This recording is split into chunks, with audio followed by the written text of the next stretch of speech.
Hey everyone, so why don't you hire me? A lot of people are wondering this. Let's get into it. Let's talk about why this is most likely the case and what you can do about it. Now, I actually had a viewer that sent me in an email question, and normally I don't take a lot of these, but in this case, I figured I'd do a video response. So this was the question. Hello. So far, I've gone to at least 11 interviews and have not received one job offer. Some of the companies I've interviewed for are, and I'm not going to name them, but the big companies, and many other multinational companies. And these are six-figure salary jobs. Okay. During my last interview at a company yesterday, I asked this question. What reservation do you have about me? And oddly, hiring managers would say, my one and only reservation about you is how well you fit into a global matrix environment. The same thing the hiring manager at this other company said. Wow, okay. It was good to hear that it's not my knowledge or experience. It's a she. Okay, so I apologize for my deep voice. She also said the reason is because she has seen so many people get discouraged and quit because of the expectation of perfection that company expects of their employees. Wow, there's an ego. I never worked in a corporate setting coming from working at smaller companies. Okay, so you're from a smaller company, you're applying for jobs in larger enterprise. Some or all of them are six-figure salary jobs. Okay, interesting situation. But what is it with big corporations having an issue with hiring people coming from independent, small to mid-sized companies? Why does that matter? Okay, we're going to get into that. I would like to know how you can help me with my interview process because I feel something is off. My resume is good, but for some reason, I am not receiving job offers. Why is that? Okay, let's get into this. There's a lot of stuff here. Now, okay, first of all, you're wondering, what is it that larger enterprise, like larger corporations have? What's their problem with hiring people from smaller companies? Generally, we don't see that. Okay, that's not a thing, but it could be a thing if you're going for six-figure salaries in a larger enterprise and you've never worked in a large corporate environment before. I can see that possibly being an issue. Okay, I don't think it's much of an issue, but it could be. I can see for recruiters, because recruiters are afraid of any kind of risk whatsoever, and so I could see them having an issue with that. Now, in reality, it's not an issue, but I can see them thinking it's an issue. A lot of recruiters, although there are some good ones out there, a lot of recruiters don't have the first clue what they're doing. They have no idea how to assess a person.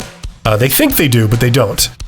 And we see that with things like this. Okay, now, first off, okay, if you're going for six-figure salary jobs, there's something you need to understand if you don't know it already, and that is that there's a bit of a divide, a watershed between six-figure salaries and up and five-figure salaries, okay?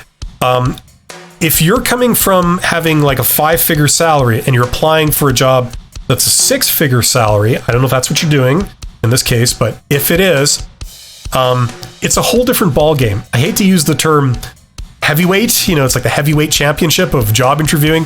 That's a little melodramatic, but it really is a different ball game. Okay, you are expected to be super professional, to present yourself very well, to have solid technical skills, which usually you would have to get the interview. But in addition to that, you are expected to really have put in some work in researching the company, understanding the company, learning the company's culture, how people at that organization dress, how they talk, how they act, and what their values are. Okay, that's the expectation if you're in general, if you're going for a six-figure salary job. Okay, especially a white-collar salary job that's six figures.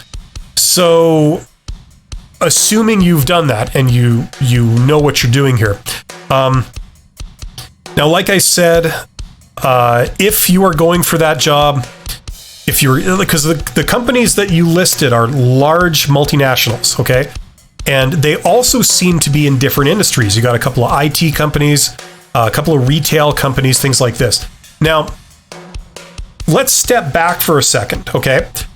Now, this is a very common situation to be in, and where we usually see this, almost always, is when someone is changing careers, okay? If you're changing careers and you're hiring for a job that's in a different industry than the one that you have a lot of experience in, okay? We normally see this. We see people getting a lot of interviews because they do have a lot of skills and a lot of experience, but they don't pass the interview because of some reservation that usually a recruiter will have with a candidate. Because recruiters are very, very conservative. You know, if you have never done something before, they just assume that you won't know how to do it. We all know that this is false, but that's how recruiters think. They are obsessed with minimizing risk when they select their employee. Now, okay, the comment that they gave you, this highly poetic comment that they told you, this is the reason why we're not hiring you. Okay, my one and only reservation about you is how well you fit into a global matrix environment. Okay, I don't know if they've won a Pulitzer Prize for high-level baloney in business, but they should. Because I don't think that comment means anything. It might be a reference to matrix management, which is a thing, but I don't understand why that would be any kind of reason why you would reject a candidate. Okay? Now, usually people never give an honest reason why they rejected you. Okay, I would say it's almost guaranteed you're never going to see that. It's a wild exception if someone is actually honest when they say, this is why we didn't hire you. Okay, the reason for that is because when you reveal that, you're revealing your hand and your mental processes and your hidden criteria. Okay, and when you reveal that, you open yourself up to being gamed. Okay, so for that reason, I'd be amazed if anyone actually gave you an honest answer. Now let's proceed, assuming that this is actually the real reason why they didn't hire you. Okay, now that comment to me, if it does mean something, it's some kind of reference, I think, to your attitude, okay, to your soft skills. It's talking about you didn't fit into this kind of environment. That's a reference, I believe. Like, here's the actual wording. Where is it here? My one and only reservation is how well you fit into a global matrix environment. Yeah. Okay. If that was actually the real reason, I think in order to overcome this, you need to work on your soft skills. And the bottom line here is you need to be more like them. I know this sounds stupid and it sounds silly, but it's true. People tend to hire people like them, and recruiters are no different.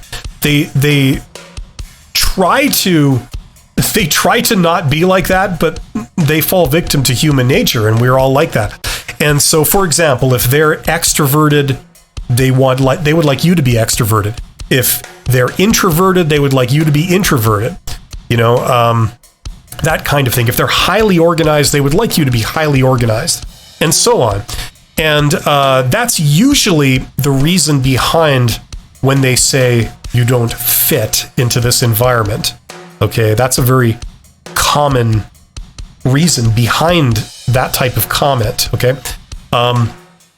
So what can you do about that? Pretending that that's the actual reason, work on your soft skills. And what I mean specifically by that is make sure that you're super positive.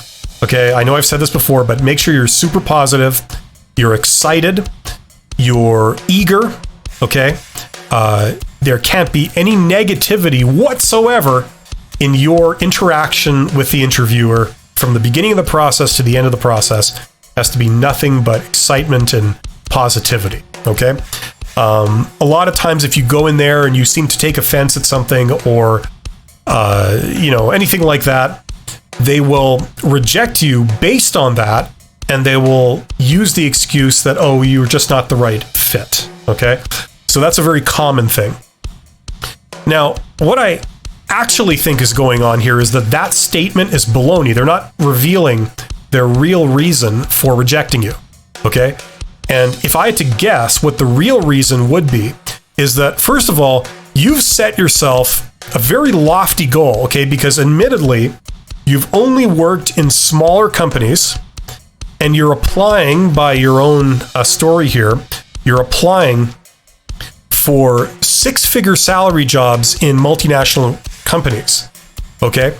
Now, if I were the interviewer, okay, if I was the hiring manager and I was looking at a candidate that fit that description, my concern would be, like they said there, a question of fit. Would you be able to conduct yourself professionally and formally enough that is probably the corporate culture at a multinational company, okay? Especially someone who's in a six-figure job. Now, usually six-figure jobs, especially white-collar jobs, it means that you're in a position where they need to trust you. They need to trust your decision-making abilities, okay? And if your only experience comes from smaller companies, that may be a concern, okay? So you've set yourself a lofty goal. The other situation where we see this, okay, namely people getting a lot of interviews but not getting the job, okay? Another common situation that we see this is when people are changing careers, okay? Now, I've sort of blacked out the companies that you listed, but I noticed that you've got some IT companies, you've got some retail companies, you've got some entertainment companies. Like, it seems quite eclectic. They're spread across different industries. Now, I'm only guessing because I don't know your details or your specifics, but it seems like you're applying for jobs in different industries. So it's almost like you're in a career changing situation. People who are changing their career, they're jumping from one industry to another. Now, if you're jumping from one industry to another, you're going from a small company to a big company, and I don't know what your previous salary was, but you're going for a six-figure salary. Those three factors make your job search pattern extra challenging, okay? Because each one of those sort of is a complication. Now, in addition to what I said earlier about, you should work on your soft skills just in case the reason they gave you is true. The other thing I would recommend is, you see, the situation you're in here, where you're getting quite a few interviews, but no job offers, that's a common situation. You're not alone. That occurs when people are changing careers. And in that situation, the solution is, okay, to, first of all, look at other channels, get a job through other channels, specifically over the channels in the hidden job market. And people who've been watching my channel here, you know that I've talked about the hidden job market quite a bit, and there's a reason for it, okay? 80% of all the jobs are not in the posted job market. You're not going to find them on an internet job board. They're hidden, okay? They're not advertised. 80% of all the jobs are hidden. So number one, you're putting yourself up for a lot more jobs. Secondly, okay, the way I would recommend that you go about that job search in the hidden job market is you wouldn't contact recruiters. I know a lot of people recommend that you contact recruiters. No, I would recommend that you contact hiring managers. You contact people who are managers. They are high up. They are decision makers. They probably have the power to hire people, okay? And you contact them independently, okay? That way you avoid standard hiring channels. You're not talking to recruiters. You're not going through the HR hierarchy, okay? You're going directly to a manager who's not in the HR hiring and selection, recruitment and selection organization, okay? And what that's going to accomplish is that you're going to be, instead of a candidate, you're going to be a referral, okay? If you're going to a hiring manager who has the power to hire people and you independently say, hey, I'm here, I love your company, I think it's interesting what you guys are doing, I happen to do this, I'm great at this, and if ever you're looking for someone, give me a call because I would love to work for you. You know, if you send a message like that to a hiring manager out of the blue, and, you know, this is over something like LinkedIn or whatever, and they can easily see who you are, they can look at your profile, and everything checks out, it's all professional, You know, it looks really good. You know, that short circuits this whole process.